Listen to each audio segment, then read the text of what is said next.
如果你有一个苹果和一个橙子，那么我再给你1包红茶、3片姜、3粒丁香、1个肉桂，你就可以煮一杯暖身又暖胃的热苹果茶啦。这个热苹果茶真的太好喝了，酸中带甜，果香浓郁，在这样寒冷的季节喝上一口，全身立马暖和起来了。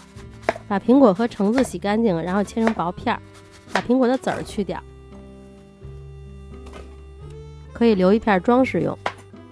橙子也是给它切成薄片，切好的苹果和橙子都装入小锅中，然后再把姜、丁香还有肉桂放进来，再倒入适量的水，水量就刚刚没过材料就可以了。可能有人会觉得水果茶里加姜、丁香和肉桂会很奇怪，怕味道不好。你完全可以放心，因为我刚开始就是这么想的，但是等我喝上以后才体会到这个东西不加还真没那么好喝了。首先你加的量没有很多，它不会产生异味，而且还能给这个苹果茶带来更加丰富的味道，很有层次。姜是一种温性的食材，有助于温暖身体，特别是在寒冷的季节里，它有助于提高血液循环，让人感到暖和，而且它还有抗炎作用，有助于增强免疫力，预防感冒。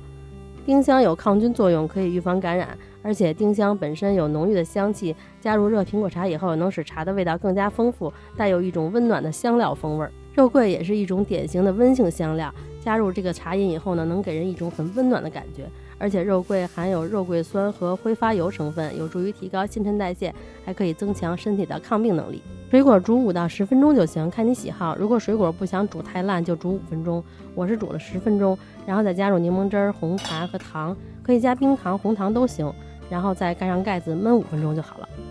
如果你希望茶的味道再浓郁一些，也可以不关火，小火再煮5分钟。这个做法就挺随意的，根据你自己的喜好调整就行了。哇，好好喝，还是得加柠檬汁儿，加了柠檬汁、糖还有红茶，这个口感完全不一样了，那个层次立马就出来了，太好喝了。柠檬汁真的不建议省略，因为加柠檬汁之前我尝了一口，也不酸也不甜，就感觉味道比较平淡，但是加完以后一喝，哇，就是我刚刚那种感觉。给它盛入杯中，然后再放上1片苹果和橙子，真的非常好喝，是一种多层次的味觉享受，在口中交织出苹果的甜美、茶的醇厚、橙子的清新与香料的微妙的香气。你也赶快煮一锅试试吧。